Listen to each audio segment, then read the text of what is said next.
حدیث کے مسائل اور اس کے احکام۔ آج کے اس درس میں ہم 3 چیزوں کا تذکرہ کریں گے کہ رحمت الہی سے محرومی کے اسباب کون سے ہیں، اور یہ بات بھی سمجھنا ضروری ہے کہ رحمت الہی کے مظاہر کون سے ہیں، اور تیسری یہ بات بھی ہم سمجھانے کی اور سمجھنے کی کوشش کریں گے کہ رحمت الہی کی تعداد اور وسعت کتنی ہے۔ تو آئیے سب سے پہلا نقطہ کہ رحمت الہی سے محرومی کیسے ہوتی ہے۔ شقاوت قلبی، دل کی سختی جب انسان کے اندر آ جائے تو وہ رحمت سے محروم ہوتا ہے۔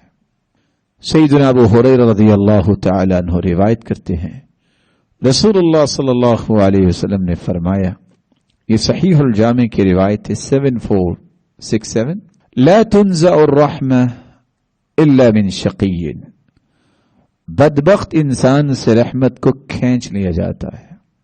شقی القلب، دل سخت انسان جو ہے وہ اپنا سفر بدبختی کی طرف شروع کر دیتا ہے۔ ابن العربی بیان کرتے ہیں، حقیقت الرحمہ ارادت المنفعہ، رحمت کی حقیقت یہ ہے کہ کسی کو نفع پہنچانے کا ارادہ کرنا، اور جب ارادہ کسی کے دل سے دور ہوتا ہے تو یہ سخت دل ہوتا ہے کہ وہ کسی کو نفع پہنچانے کی بجائے اسے تکلیف دینے کا ارادہ کرتا ہے، اور جب اس کے دل سے نفع پہنچانے کا ارادہ دور ہوتا ہے تو حقیقت یہ ہے کہ اس کے دل سے ایمان اور اسلام بھی ایک نہ ایک دن رخصت ہو جاتا ہے۔ دوسرا سبب جس سے رحمت الہی سے محرومی ہوتی ہے، رسول اکرم صلی اللہ علیہ وسلم کا فرمان آپ نے سنا، من لا يرحم الناس لا يرحمه اللہ، جو مخلوق کے ساتھ رحم کا معاملہ نہیں کرتا اللہ اس کے ساتھ رحم کا معاملہ نہیں کرتے۔ اور صحیح بخاری کی روایت بھی اس بات پہ دلالت کرتی ہے، 5997، اقرع بن حابس التمیمی، یہ اللہ کے رسول صلی اللہ علیہ وآلہ وسلم کے پاس بیٹھا ہوا تھا، تو آپ صلی اللہ علیہ وسلم نے حسن بن علی رضی اللہ تعالی عنہ کو بوسہ دیا، انہیں چمکارا، تو اقرع بن حابس التمیمی کہنے لگا، میرے پاس تو 10 بیٹے ہیں، میں نے آج تک ایسا نہیں کام کیا۔ تو آپ صلی اللہ علیہ وسلم نے اس کی طرف دیکھتے ہوئے یہ فرمایا تھا، من لا يرحم لا يرحم، جو رحم نہیں کرتا اس پر رحم نہیں کیا جاتا۔ تو مخلوق کے ساتھ جو رحم کرنے میں کنارہ کش رہتا ہے، اللہ کی رحمت بھی اس سے کنارہ کش رہتی ہے۔ تیسرا رویہ جس سے انسان رحمت الہی سے محروم ہو جاتا ہے، رسول اکرم صلی اللہ علیہ وآلہ وسلم نے فرمایا، جابر بن سمرہ روایت کرتے ہیں کہ اللہ کے رسول ایک مرتبہ ممبر پر چڑھے اور آپ نے 3 مرتبہ فرمایا، آمین آمین آمین۔ صحابہ کرام نے سوال کیا، اللہ کے پیارے پیغمبر، آپ نے ممبر پر چڑھتے ہوئے 3 مرتبہ آمین کہا ہے، پہلے ایسا کبھی نہیں ہوا۔ تو رسول اکرم صلی اللہ علیہ وسلم نے فرمایا، اتانی جبریل، میرے پاس جبریل آئے تھے اور انہوں نے آ کے یہ کہا، من ادرک احد والدیہ فمات دخل النار فابعدہ اللہ، جو شخص اپنے والدین میں سے کسی ایک کو اپنی زندگی میں پالے اور پھر فوت ہو جائے اور جہنم میں داخل ہو جائے، اللہ تعالیٰ اس کو اپنی رحمت سے دور کرے۔ تو میں نے آمین کہہ دیا کیونکہ جبریل نے کہا کہ آمین کہیے۔ پھر جبریل امین نے یہ کہا کہ جو رمضان کا مہینہ پالے اور اس نے اللہ سے معافی نہیں مانگی اپنے گناہوں کی اور اسی حالت میں فوت ہو گیا، تو اللہ تعالیٰ اس کو بھی اپنی رحمت سے دور کرے۔ اور جبریل کہنے لگے کہ آمین کہو، میں نے آمین کہہ دیا۔ جبریل امین نے پھر کہا، جس شخص کے پاس میرا ذکر ہو، تذکرہ ہو، اور پھر وہ درود نہیں پڑھتا، اسی حالت میں فوت ہو گیا ہو، تو یہ شخص جہنم میں داخل ہو گیا، اللہ تعالیٰ اس کو اپنی رحمت سے دور کرے۔ اور جبریل نے ساتھ یہ مطالبہ کیا کہ آمین کہو، تو میں نے آمین کہہ دیا۔ صحیح الجامع کی یہ روایت 75 اس بات کا پیغام پیش کر رہی ہے کہ جو والدین کی زندگی میں ان کی خدمت کر کے جنت حاصل نہیں کرتا بلکہ ان کی خدمت سے محروم رہتا ہے، یہ بھی شخص اللہ کی رحمت سے محروم ہے۔ اور جس شخص کو رمضان المبارک کا مہینہ میسر آ جائے اور اس نے اللہ سے اپنے گناہوں کی معافی نہیں مانگی، یہ شخص بھی اللہ کی رحمت سے محروم ہے، اور اگر اسی حالت میں وہ فوت ہو گیا۔ اور تیسرا وہ شخص جس کے سامنے رسول اللہ صلی اللہ علیہ وسلم کا تذکرہ کیا جائے اور پھر وہ درود نہیں پڑھتا، اس کی زبان یہ سعادت نہیں حاصل کرتی، تو یہ شخص بھی اللہ کی رحمت سے محروم ہوگا۔ اللہ عز و جلال ہمیں والدین کی قدر کرنے اور رمضان المبارک کی قدر کرنے اور رسول اللہ صلی اللہ علیہ وسلم پر کثرت سے درود بھیجنے کی توفیق عطا فرمائے۔ یہاں ایک نکتے کا اضافہ اس لیے ضروری ہے کہ لائن رحمت کے بارے میں افکار کی درست رہے۔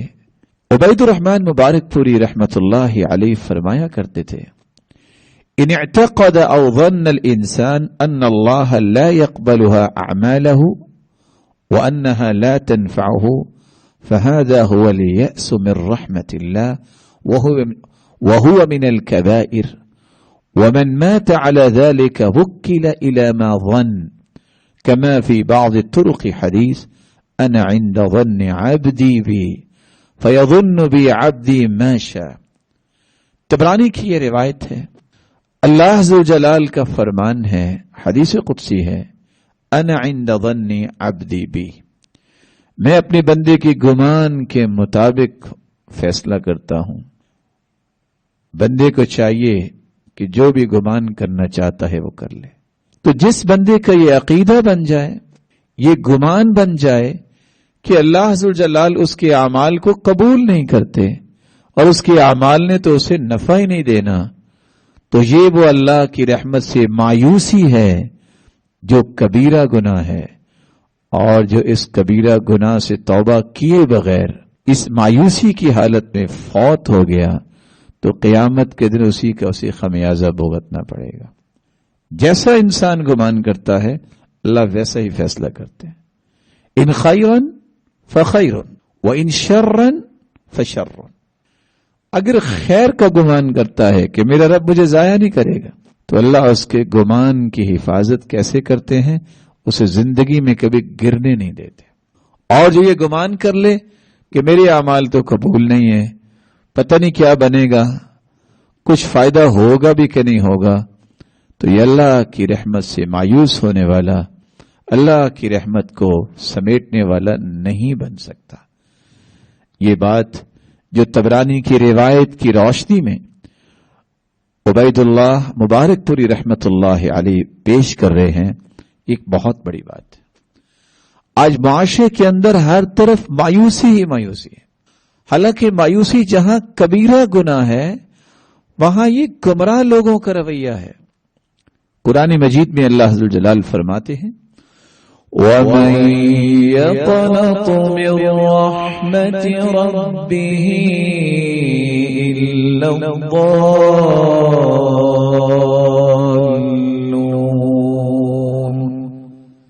اللہ کی رحمت سے مایوس، اللہ کی رحمت سے مایوس گمراہ لوگ ہوتے ہیں۔ بلکہ اللہ عز و جلال نے تو ایک اور بات بیان کر دی، إِنَّهُ لَا يَيْأَسُ مِن رَّوْحِ اللَّهِ إِلَّا الْقَوْمُ الْكَافِرُونَ۔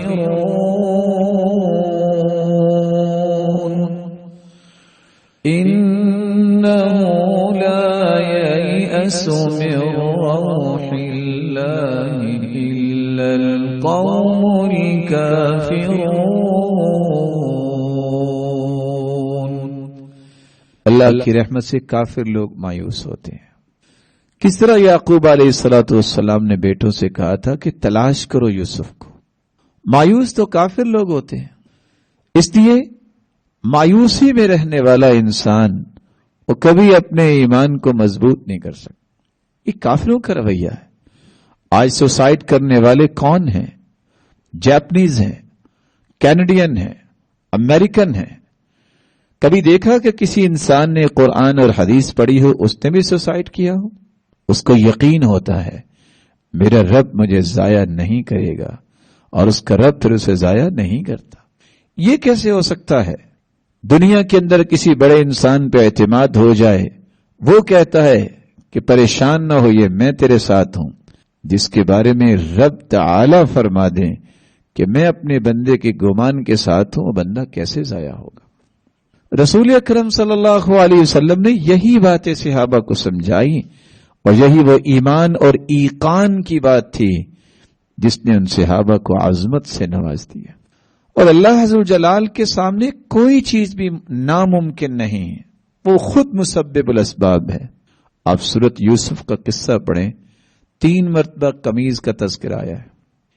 ایک مرتبہ وہ قمیض جس قمیض کو بیٹوں نے پیش کیا اور جس کو دیکھ کے یعقوب علیہ الصلاۃ والسلام رونے لگ گئے اور غم میں آ کے ان کے آنکھوں کی روشنی ختم ہو گئی. یہ وہی قمیض ہے، یہ یوسف علیہ الصلاۃ والسلام کی قمیض ہے. پھر قمیض کا دوبارہ تذکرہ ہوا ہے. کب؟ جب یوسف علیہ الصلاۃ والسلام کے پاس بنیامین پہنچے ہیں تو بنیامین سے وہی قمیض یوسف علیہ الصلاۃ والسلام نے لے لی. تیسری مرتبہ پھر اس کا تذکرہ ہوتا ہے کہ جاؤ یہ قمیض لے جاؤ اور یعقوب علیہ الصلاۃ والسلام تک پہنچاؤ. وہی قمیض جو آنکھوں کی روشنی ضائع کرنے کا سبب بنی غم کی وجہ سے، وہی قمیض یعقوب علیہ الصلاۃ والسلام کے پاس پہنچی تو اللہ نے دوبارہ آنکھیں دے دی. اللہ عز و جلال چاہے تو کسی ایسی چیز میں خیر رکھ دے جو انسان کی کبھی سوچ میں نہیں ہے، جس کو انسان سمجھ رہا ہے کہ بہت بڑی میرے لیے مصیبت ہے، اللہ اس مصیبت سے بھی بہت ساری خیر کو نکالنے پہ قادر ہے، اور اللہ عز و جلال نے وہاں خیر نکالی. اس لیے اللہ کی رحمت سے مایوس نہیں ہونا چاہیے.